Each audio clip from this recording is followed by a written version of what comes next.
You're listening to the DCAU Review, hosted by Cal and Liam. Streaming on iTunes and at facebook.com/DCAU Review. Now, here's today's episode.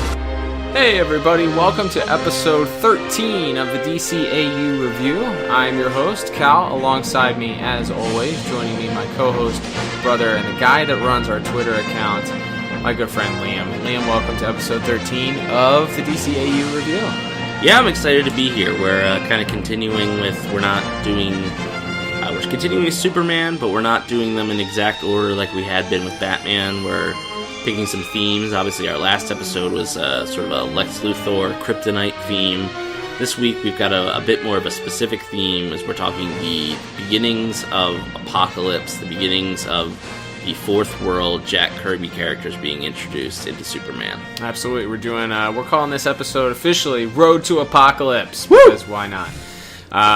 But we're going to kick it off here, Liam. We're going to start with the first episode. We got a double feature today. First episode we're going to talk about is Tools of the Trade, which is technically in the first season of Superman, the animated series. This does an interesting job of introducing, as you said, some of these Fourth World characters.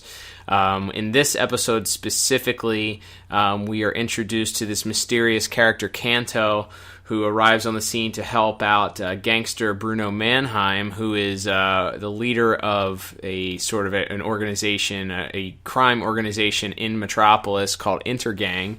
Intergang plays a kind of major role throughout Superman the Animated Series, and maybe later on I think there's some episodes of Metallo and Parasite and all that sort of are centered around Intergang itself. But yeah. Bruno Mannheim is the guy who is the correct me if I'm wrong, but he's sort of like he's the head honcho. Yes. He's the godfather of Intergang. Yeah, absolutely. He's the closest thing to we don't have quite as many gangster villains as we have certainly in the early going of Batman, but he's sort of the Rupert Thorne type. He's the leader that organized. Yes. Is the biggest organized crime ring in Metropolis. Exactly. They're doing a lot of heists, a lot of stuff, and this episode starts out with them bringing a tank to the Metropolis Gold Exchange. And, at this point, I guess technically this is several episodes into, I think on the DVD it's marked as like the 12th episode or 11th episode or so of Season 1. So that plenty of time that Superman's been around here, plenty of time for them to see the things that he can do, but I guess they thought maybe he was sleeping that day. I don't know. Weird decision to go in the middle of the day and try and break into a gold exchange, but they're quickly foiled by Superman, who takes apart his tank, and Mannheim, obviously frustrated, goes into his giant warehouse of weapons and starts throwing boxes of grenades around, saying that they're useless. And this mysterious character, Kanto, shows up, literally out of thin air, and starts offering him a deal, I guess, per se. A mysterious benefactor that's looking to give Mr. Mannheim some tools in order to be successful, and perhaps not only in his taking over Metropolis, but getting rid of or starting to see what the limits of Superman's powers are. Yeah, absolutely. It's one of those things that it works for a Superman plot, because generally if a villain in Gotham City has a tank, he's going to give Batman fits, right? Like, Batman doesn't have... tank missiles would hurt Batman. Right. So the idea that starting it out with, and we're kind of jumping right into our plot, our first category that we grade on here. Yeah. You start out the episode by showing they've got lots of money. They have any type of weapon you can imagine, from serious military hardware, and Superman takes it apart in 2 minutes. Yeah. So, setting up that they're desperate to keep this criminal enterprise alive, knowing that they can't stop him with what they've got, which makes them desperate enough to, when a guy just shows up offering them these crazy new weapons, they're very willing to just take them and really take him at his word, make a deal with the devil, so to speak, I thought that was a good point of it, was they're a bit desperate here. They know what they've got is not going to stop him. And it's interesting that, that gives a little depth to Mannheim as a character. You can tell he's been doing this for a while. Correct me if I'm wrong. Is he involved in one of the Toyman episodes? I think he's involved. He's involved somehow in the creation of Toyman. We didn't review that episode yet, but I believe he was somehow involved in the destruction. Yeah, this definitely is not the official first Mannheim episode. But it gives him a little bit of depth. You see that he's been at this for a while. He's getting frustrated, clearly, not being able to do what he was doing before Superman arrived on the scene. And he's not dumb either, because the first question he asks after Kanto offers these unique weapons to him that are supposed to help him out are, okay, what's the catch? And Kanto makes it very clear that, well, there's no catch right now, but we'll let you know, which is interesting because we talked about before we went on the air, the dynamic of this character. Kanto is very much portrayed as a satanic devil-like character in that in the classic sense, in that you're making a deal with the devil at this point. He's going to give you what you want, but there's going to be a time where you're going to pay later on. Yeah, and there's a nice, very subtle moment that you pointed out to me where Mannheim is doing a very grand monologue with these new weapons, and he's not just going to take over the city. He can take over the entire world, and they flash to Kanto for just like 2 seconds, and he just has this smirk on his face. He does like the Jim Halpert, like looking at the camera, like, yeah, you're going to take over the world, all right. So I thought that was, again, very clever. Yes, there's always the catch when the characters in literature make a deal with a demon or a devil for especially when it comes to you make that deal for in exchange for power, right? But there's always someone more powerful coming to take your spot, and there'll be some comeuppance regardless. So of course, throughout this thing, the weapons begin to work against Superman. There's also a subplot of the introduction of two new characters into the Superman animated series, two important supporting characters, that being Dan Turpin. What's his nickname? Dangerous Dan. It's not Dangerous Dan Turpin. I forget. Anyway, we'll look that up later. Anyway, the introduction of Dan Turpin and Maggie Sawyer, both from the Metropolis Special Crimes Unit, I think they call them, the SCU. So these two characters play a big role, not only in the specific Apocalypse storyline coming later on, as we'll see in a couple weeks, but these are supporting characters that really play a big role in Superman and giving depth to him, much like the police do in Batman the Animated Series. Yeah, these people are going to be his allies. It's interesting to me, I thought, with the Turpin character, is he almost comes off in this episode as like a parody of Harvey Bullock. He's the grizzled veteran, and he doesn't take nonsense. He doesn't like this Superman character coming in, and the media is giving him ribbing him about how Superman is saving their bacon, and they can't even stop a jaywalker without Superman's help. The character of Angela Chen, the news reporter, is such a GDB to Dan Turpin and Maggie Sawyer. She's a no good bee in this episode, and she really is constantly just ribbing them, asking, you've got all this. The police force gets all this funding, and then you can't even. She says, like, you can't stop a jaywalker without Superman's help, right? And so you really push Turpin's buttons there, and so he ends up kind of striking out on his own. Well, after Maggie Sawyer decides she's going to bring in Superman officially, whatever that means. Does he get a badge? Does he get a badge? Officially deputized Superman. Like Adam West and Burt Ward, where their Batman and Robin were always officially deputized. Right, members lawmen. Of the law they weren't vigilantes in that show. No. I don't know how that works, but anyway, yeah. But yeah, so they bring Superman in officially, which sort of sets Turpin off to go. They've sort of implied he's been working a Mannheim case for a long time, and he really wants that collar for himself, and especially after people are making fun of him and sort of devaluing his own work. Right. He sort of strikes out on his own to try to get Superman. So I guess we can finally give our plot scores here. But it's pretty average. Like I said, it's some guys get some new weapons to go fight Superman.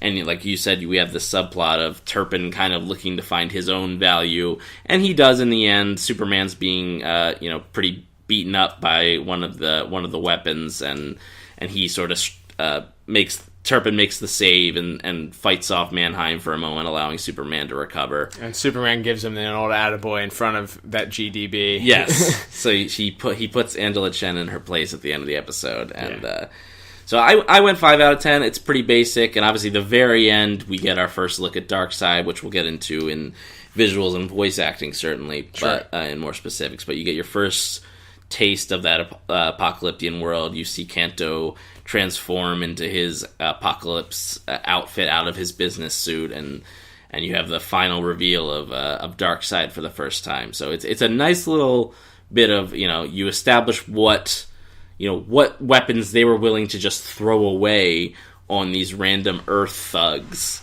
in order to sort of get intelligence and figure out what Superman's limits are. Right, and you think if this is just stuff they were given to like people they thought of as ants, imagine the kind of power they must have for their actual armies. Right. Yeah, I agree. I gave it. It's a basic plot. I'm with you. I think that it's fine. It's a good introduction to this episode. Basic. You have your basic villains. Nothing really stands out villain wise until the very end when you kind of get a tease that we'll talk about, like you said, in a second. But I gave it a 6 out of 10 for plot as well. You gave 5. I gave it a 6.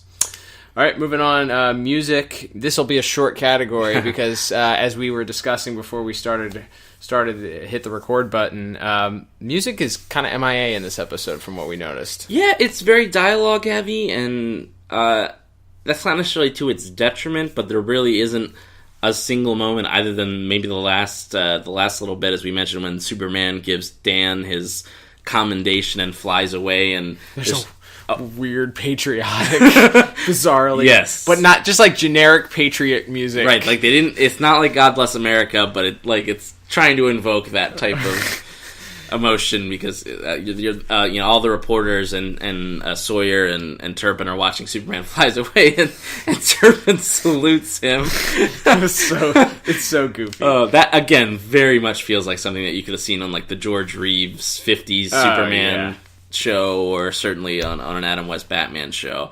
But but that, other than that one little patriotic musical cue there's really nothing in this episode that I even really remember, other than hearing the classic Superman theme a couple of times. Right. So I went 2 out of 10 for music here. There's just really nothing to it. Yeah, I hear you. I went 4 out of 10. I didn't think there was anything that was detrimental to it. And I feel like I feel like I owe it a 5 if there's nothing, if it's just middle of the road.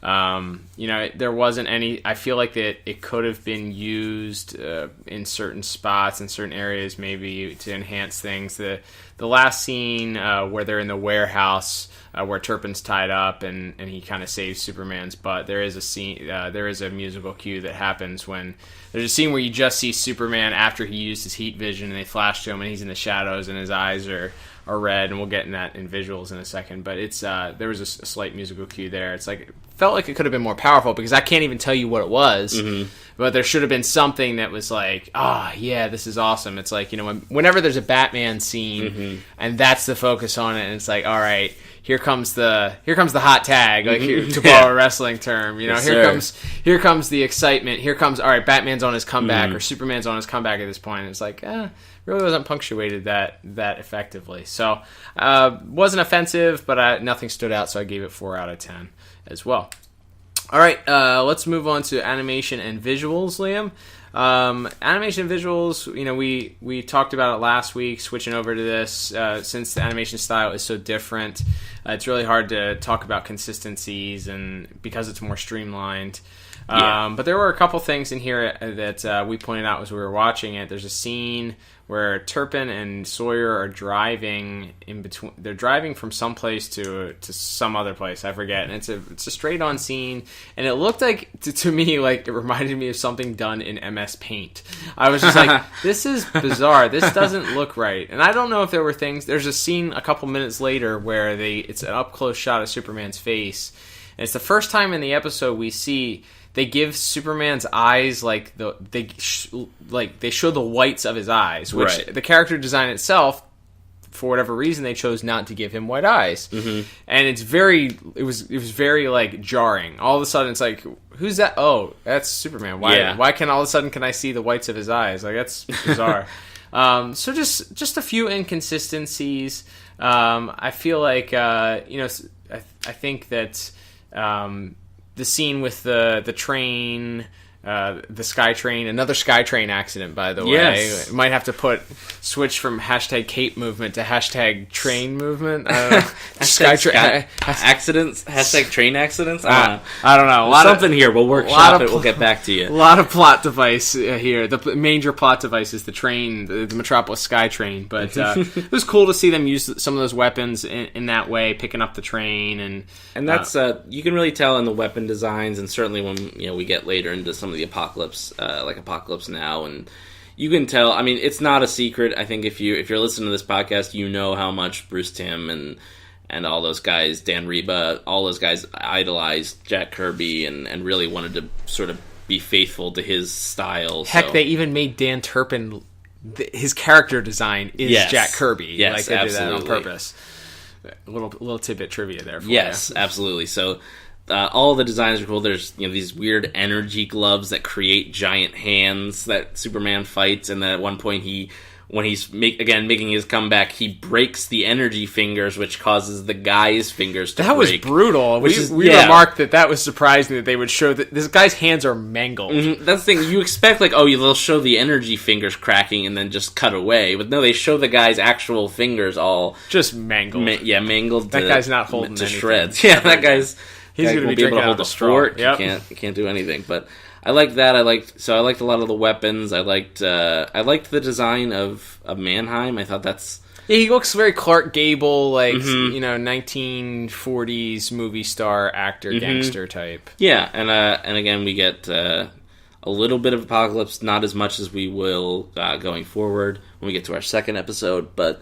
So yeah, overall, I give visuals a 7 out of 10. I thought it was pretty strong. I thought that was the strength of the episode. We get a little bit more Superman fighting at night, which we don't really get to see. Yeah, we did remark that as well. When he goes to the compound at the end to save Turpin and is accosted by a thug that happens to look a lot like Professor Hamilton. We did remark that. That was a very odd choice. I don't know, maybe Star Labs doesn't pay well. And he has to moonlight, you know? Right. That wouldn't surprise me. That's where he gets his funding from, I guess. I don't know.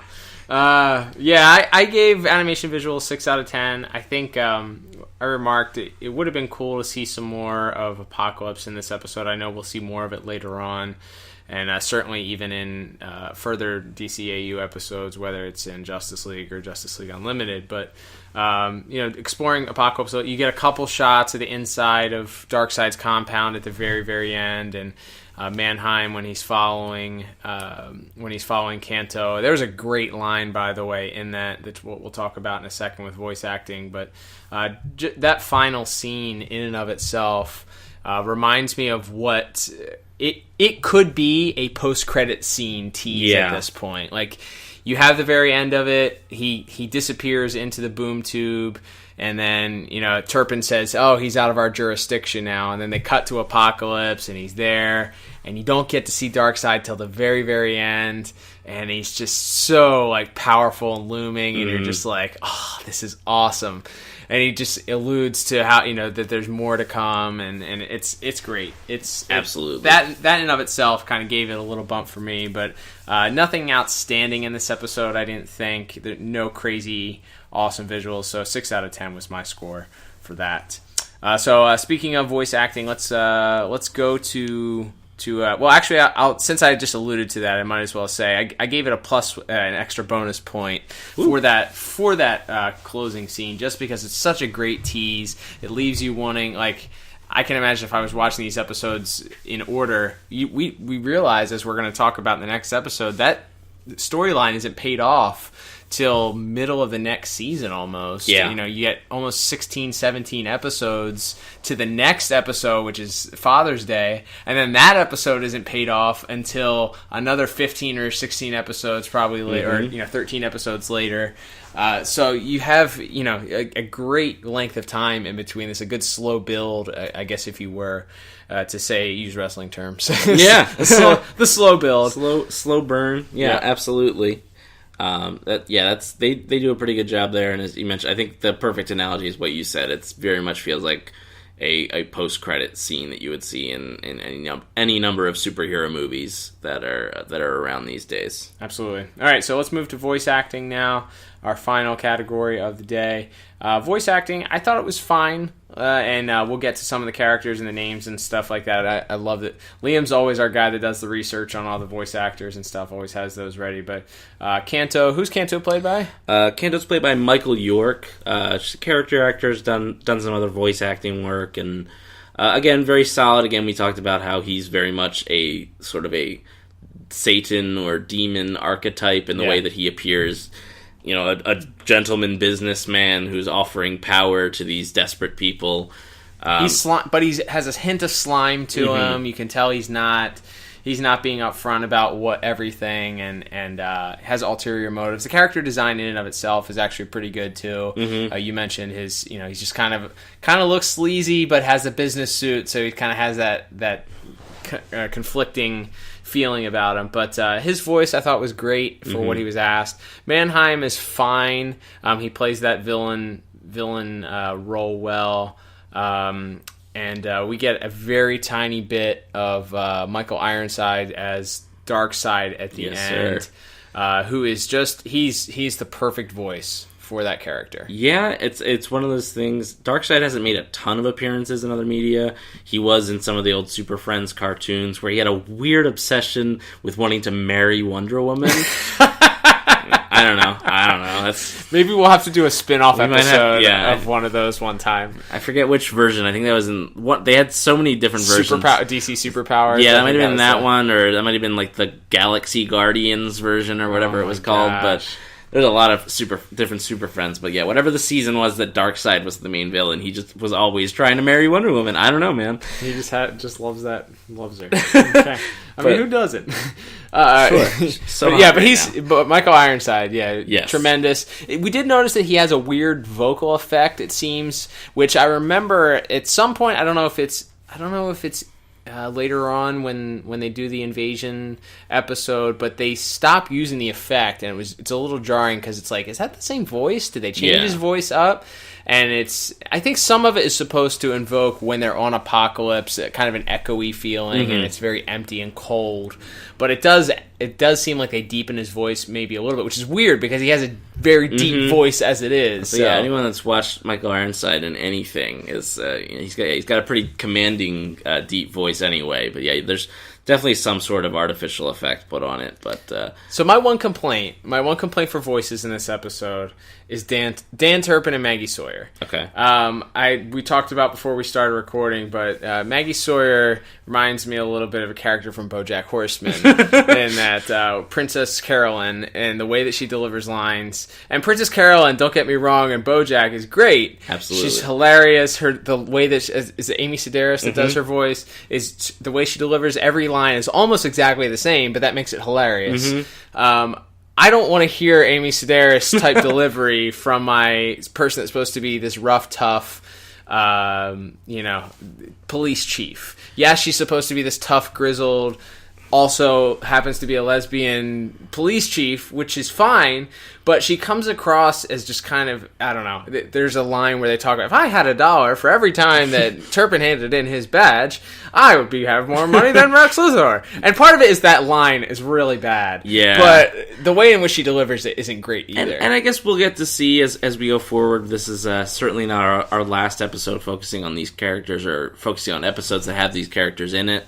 Both are around and say something like World's Finest, which we'll be getting to eventually, and sure. And I mean, obviously, these guys are all throughout the series, so it could be a case of yes, a little bit over the top delivery combined with not the strongest dialogue in the world.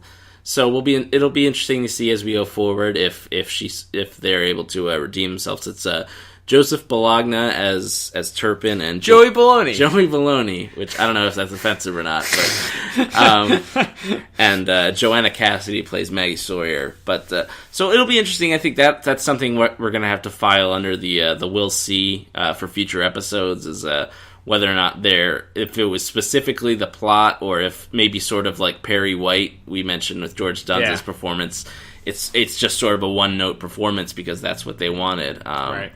Yeah, it's hard. So hard to see. we'll have to wait and see. But yeah, for this episode, I gave voice acting a 6 out of 10.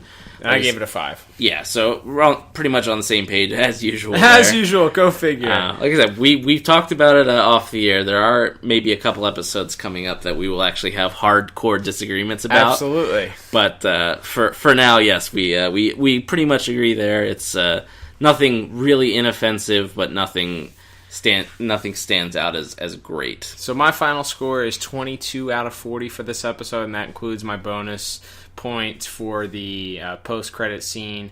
And yours is 20 out of 40? Yes, sir. So, these are fine. This is definitely our lowest score so far for a Superman episode. But, maybe these episodes are coming back to Earth. I think we know what's coming ahead with the Apocalypse episodes, and those episodes are great. And we're also looking at some other episodes that we'll be reviewing in the next couple weeks that I'm really excited about at doing. Some of the classic Superman episodes that I really haven't seen in several years. But so let's pivot. We'll go to our next episode now, Liam. Our second episode in this Road to Apocalypse episode is Father's Day, which as I mentioned, was not until the following season, technically, that they introduced this episode. So you have a long layoff of these Fourth World characters, the New Gods, the guys from Apocalypse. By the way, neglected to mention that line about where in the final scene where Mannheim gets to Apocalypse from Tools of the Trade, and he asks him, he says, "Where in God's name are we?" Where in God's name are we? That depends. Which God are you talking about? Listen, buddy, I'm through with these games. I want some answers. You're going to tell me who you work for? Welcome to Apocalypse, Mr. Mannheim. Who are you? Your new lord and master. You may call me Darkseid.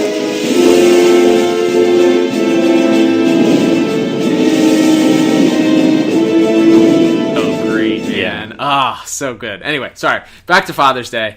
So Father's Day, we'll jump right into plot. I gave plot 5 out of 10 just because it's a pretty generic Superman story. Not as generic as Superman fights giant robot or Superman fights giant gorilla or Giant rock monster. Superman fights giant rock monster or any of those stories that are, other episodes.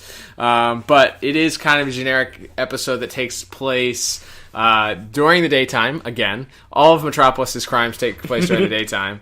But it's pretty much a Superman punches this new character Calabac, who we learn is Superman or is Darkseid's son, who is attempting to prove, after being manipulated by another person that lives on Apocalypse, this kind of creepy hooded wearing guy, Desaad, into proving his worthiness. He feels unworthy or that he is unaccepted, which he is unaccepted. Yes, very clearly unaccepted. Makes it very clear He's son by birth only. Right. He mentions that him being his son is a quote-unquote technicality of birth or something like that. As far as Destiny and I are concerned, I have no son, is what he said. Which obviously is, again, a little, you can hint as you go forward into Apocalypse Now and you learn about, the stuff with Highfather and Orion and some of that, the trading of children to end the war and all that very weird, deep stuff Kirby was just doing whatever he wanted. It's probably I haven't done a whole lot of research about Jack Kirby's life, but there's got to be something in his life where he felt like maybe that was when he left Marvel for DC or something like that. Yeah. He decided it was going to be trading of sons or something. I don't know. That's weird. Yeah, super weird. Anyway, but so you have Calabac, and his motivation is he's trying to prove, after he's been manipulated by this episode's satanic character, Desaad. If you do this, you'll prove your worth to Darkseid, and he'll love you. And it's worth mentioning that Desaad's motivation for sending Calabac is to make up for the fact that at the start of the episode, Desaad sends what is essentially looks like a mini Death Star to Earth to fight Superman, and Superman breaks it in 2 minutes. Well, and he breaks it, and then Darkseid's abort mission, immediately. This isn't working, and we don't want him finding out anything else about us, even though Darkseid shows up on Earth at the end of the episode. And it is sort of mentioned that because Desaad tries to frame it as, this was just a fact-finding mission, and Darkseid says, no, that was supposed to be your ultimate Superman destroying weapon, and he just took it apart in 2 minutes. Right. So Desaad trying to get the heat off of himself, and in the sense that if Calabac succeeds, he'll take credit for it. Right. And if Calabac fails, as he does, he is able to immediately, and he does in the episode when Darkseid confronts Desaad about it, immediately says, I was just coming to tell you he disobeyed you. I don't know why you would do that. He throws him firmly under the Apocalypse bus, And there's not really a comeuppance for Desaad here. No, he's you get that Darkseid really doesn't believe him, right? But ultimately, he has just such a disdain for Calabac that he just lets. He'd rather take it out on the guy he really hates than the guy he already knows is kind of a snake and a worm. Right. Exactly. So we have this weird dynamic. Calabac comes to Earth and he's going to kill Superman, and it's really a lot of punching. It's like punching for what seems like 95% of the episode. Yeah. And they change venues a little bit. Yes. It goes from a Greek restaurant to the subway, back to the surface, back to the Greek restaurant. There's a Calabac ends up in a china shop at one point. He screams and breaks all the glass. And then they end up in a park. Yes, and then it ends in a nice, beautiful park. On a beautiful sunny day. Yes, that is... yes, so, for plot, I went 4 out of 10. Not the strongest plot, as you mentioned. It's a lot of Superman punching the bad guy.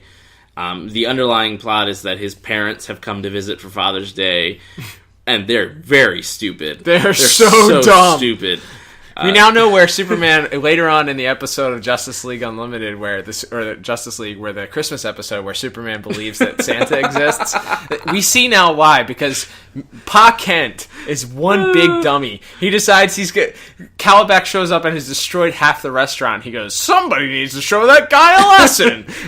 So he runs back into the restaurant as if he himself were Superman. And immediately has rubble just fall on him. Serves him right. And then later, Ma Kent exclaims, "Clark, be careful!" next to Lois. Lois, who also is apparently pretty dumb because she doesn't immediately put together why. Right, two.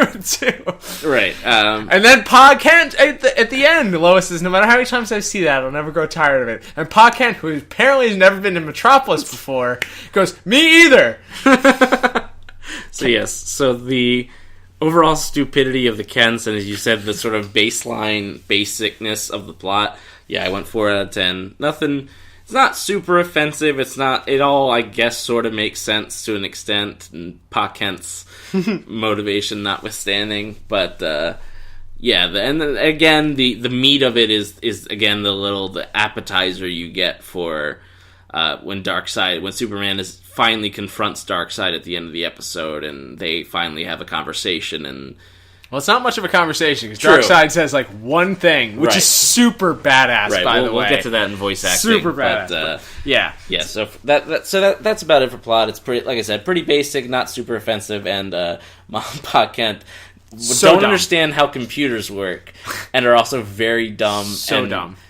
How they haven't accidentally... The idea that these people kept an alien baby a secret and a spaceship a secret for 23 years or however old Superman is when he finally leaves Metropolis. It's a little I find absurd that preposterous at this point. A little absurd. I gave it 5 out of 10, by the way. Of course, we're right along the same lines. So let's move on to music. Music, I feel like you liked music a little bit more in this episode.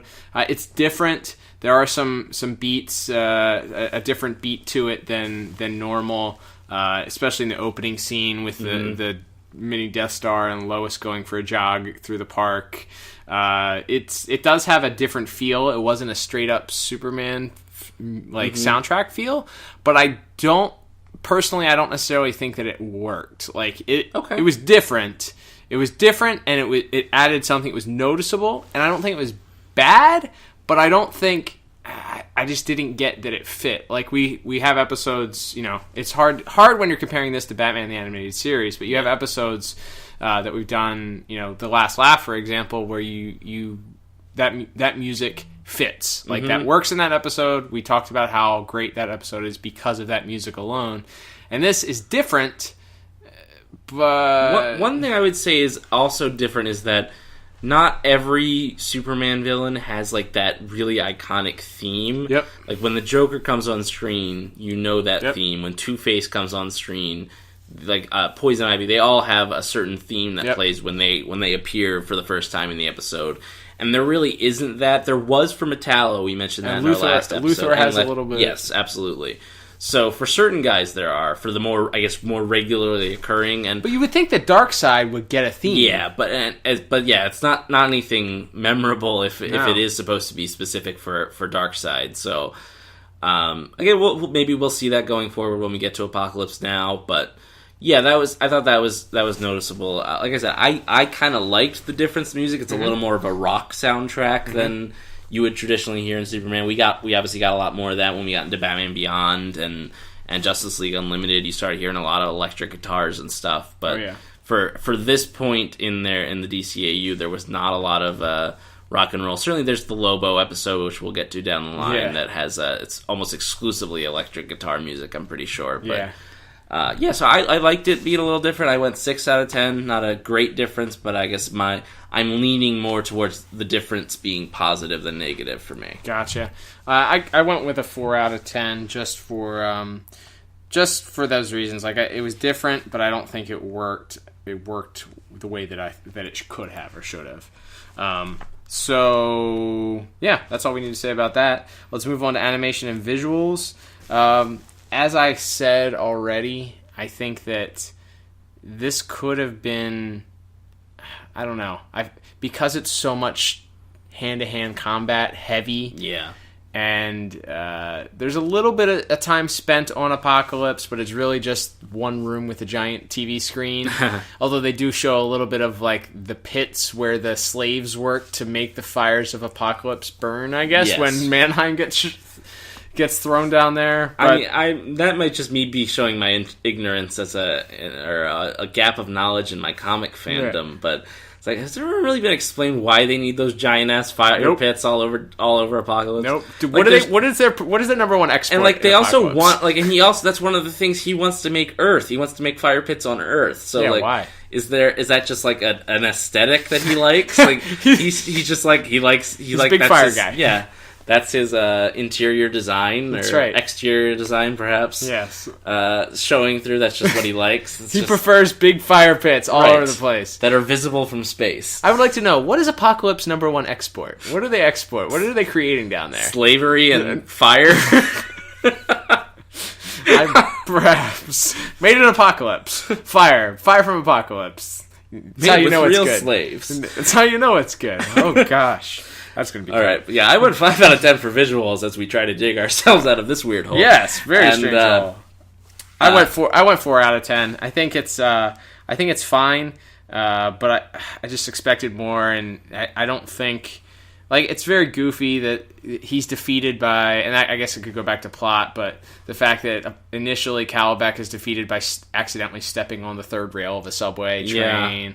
Like, Superman didn't do anything other than that. And then there's the weird, like you said, he's in a china shop and screaming.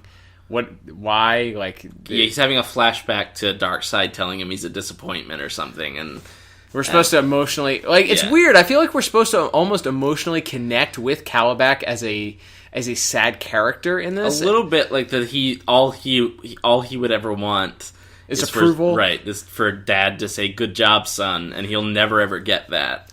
Right, but he's a bad guy. No, he's killing people. Yes, he's so a how am I murderer supposed and to? a slave driver and a warlord and all these other. I don't want to have conflicting feelings about whether or not I should feel sad for Calabac or not. Though. Yeah, that's why that's a good point. I think that's fair. Like, you do that with Batman. Like, you can do that with Batman. Yeah, we want Batman, why didn't you save us, son? Like, right. Right. If you compare that to, like, Two-Face, who was a good man who was brought down by his own mental issues. Right. And, dealings with the criminal, because he spat in the face of the criminal underbelly, and they fought back. Yeah, that's a tragedy, the tragedy of that character. Comparing that to Apocalypse, who's just a bad guy who also happens to have daddy issues, is not... Right. Doesn't necessarily... Yeah, you don't necessarily And Superman feel even sorry tries for to appeal to his... I guess he's not human, but to instill humanity in him by talking about innocent people. And he does it twice within a period of, 30 seconds. And Yeah. he's he scoffs at it. There's no innocent people. Oh, is that more of your innocent people in that train?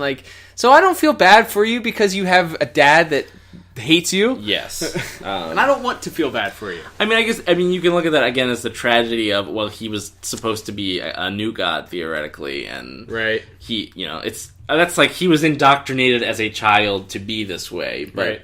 Yeah. Yeah, and the way of, he had no choice, it was this or he would have been killed. There's a way to do that, but you can't get into that in 22 minutes, right. Especially when 98% of the episode is him and Superman punching each right, other. And maybe you could have spent less time with the two of them fighting each other and more working on that dynamic, but it's also a children's cartoon. Right. It played on Saturday morning, so punch more! Yes. So that's... Yeah. I gave it 4 out of 10 for animation and visuals. Yeah, I think I mentioned already, but I gave 5 out of 10. It's, again, nothing super offensive, but there isn't a ton that stands out besides, as we mentioned, sort of Darkseid's overall demeanor and some of the little tastes of Apocalypse we get, but certainly not the whole. It's not the whole platter yet, so to speak. Absolutely. All right, last wrapping up this episode of Father's Day, we'll go to voice acting. Liam, it looks like... so let's hear your thoughts on this episode. We didn't have too many new characters. We did have one, by the way. Shout out to a special guest that you pointed out, for the guy from The Laughing Fish, who happened to be the maitre d' at the Greek restaurant is at 100% is the same character design as the copyright clerk or whatever from the Laughing Fish episode that Joker harasses. Crazy. I think it's supposed to be the same person. I don't know why they did that, but it was a funny little cameo. There was. But voice acting, anyway. Yes, back to the actual voice acting. Yeah, voice acting I liked for the most part in this episode. I gave 7 out of 10 here. Obviously, Michael Ironside as Darkseid, as you mentioned in the first episode, is fantastic. He has such a way of communicating. It's not the over the top villainy that you get with super subtle. Right, comparing him to, say, Malcolm McDowell as Metallo, yep. who is prone to monologuing and puns and very, like you said, Shakespearean, yes. Very Broadway. And I will say, I think why that works is when you have performances by Robert Morse as Desaad or Michael Dorn as Calabac, who are a bit more over the top and who are very theatrical. Having that base and that anchor of Ironside as the sort of stoic, this is just how it's going to be because I have willed it this way. I think that works, and so that sort of style of performance complements each other.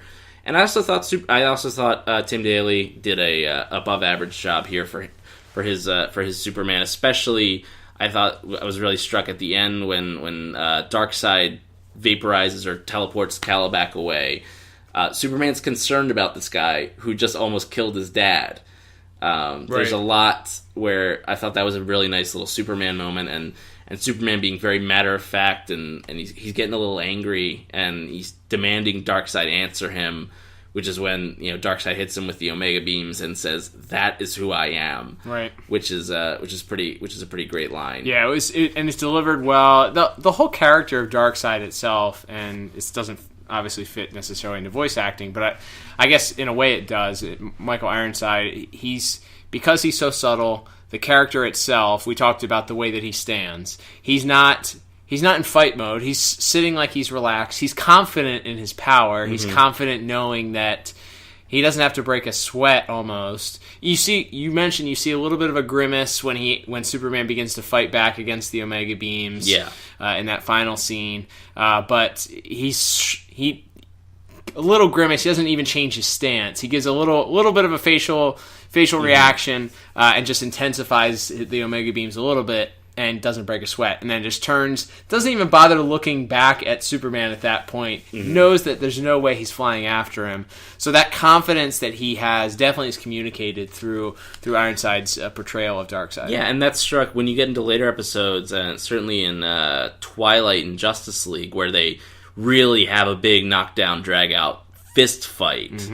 You can that's so, the offset of Darkseid's not really a guy who's gotten his hands dirty in the last 1,000 years or whatever, right. But this Kryptonian shows up, and now he's not necessarily the baddest dude on the block anymore. So right. I think that the dynamic between Superman and Darkseid as your pillars for good and evil here in this universe are really strong there. And a lot of that is, as you mentioned, not just voice acting. A lot of that is the visual interpretation of him. But I think Michael Ironside, of course, as Darkseid, is really a huge part of that. Absolutely.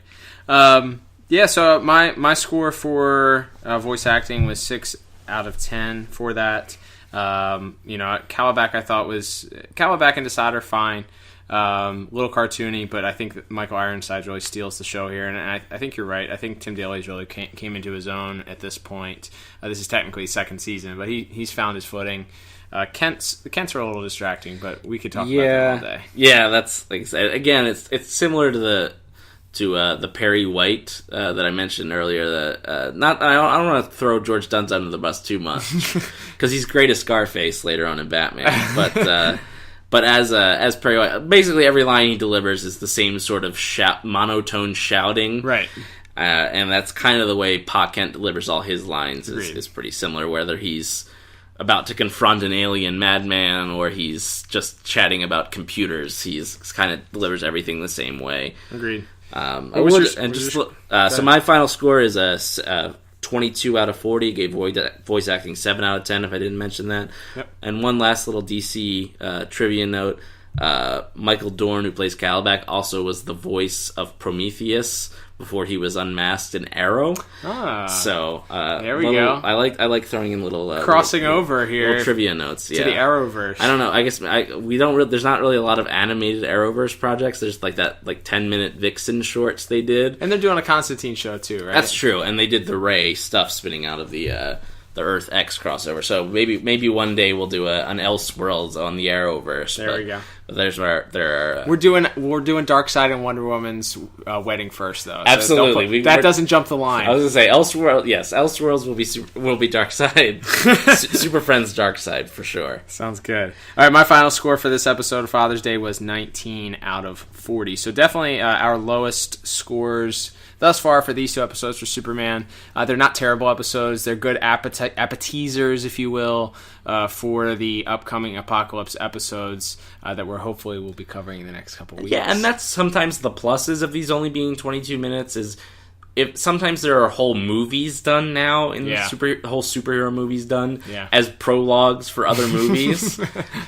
So the idea that at least this was 22 minutes, and so the little teases at the end are enough to kind of keep you excited, and you don't feel like, oh, I just invested 2 hours in what was a commercial for the next movie, and now I have to wait a year and a half for that. Like these are already out. Right. So that's the strength of the 22 minute time frame. I think that's a good point. That's a very good point. All right, so with that, we're going to wrap this episode up. Thank you guys for listening to episode 13, Road to Apocalypse. If you have any feedback at all, give us your thoughts on these two episodes. We'd love to hear your thoughts on that. What are your thoughts on Michael Ironside's portrayal of Darkseid? How do you guys feel about these episodes? Do you feel like they're introducing these characters in a way that is interesting? Do you feel like they should have done it differently?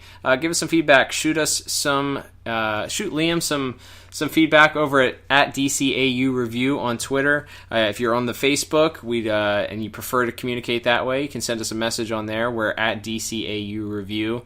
You can find us on there. You can also comment on the Facebook page as well. Also, we'd love to hear from you. Give us a 5-star feedback on iTunes, if you will. It helps our podcast rankings go up, helps us out extremely.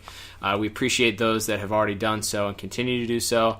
If you like us, also tell your friends about us, because we'd love, if they're nerds, let them know that we're nerds too, and it's all good. We don't judge. Liam, anything to add? Yeah, just as we're recording this, so we're finding out more about the DC streaming service coming out soon. Oh, yes. We already know Static Shock's going to be on there, which will be helpful for us as we, again, look into some of these DCAU crossovers and certain things like that. So we've got it's an exciting time to be a fan of DCAU. We hear rumors about reboots or reunions of Justice League or Batman, so it's an exciting time. Love tweeting with people about it. Love any discussion we can have about this stuff. Got some nice feedback and tweets about our first Superman episode, and really enjoy interacting with everybody there. So, absolutely.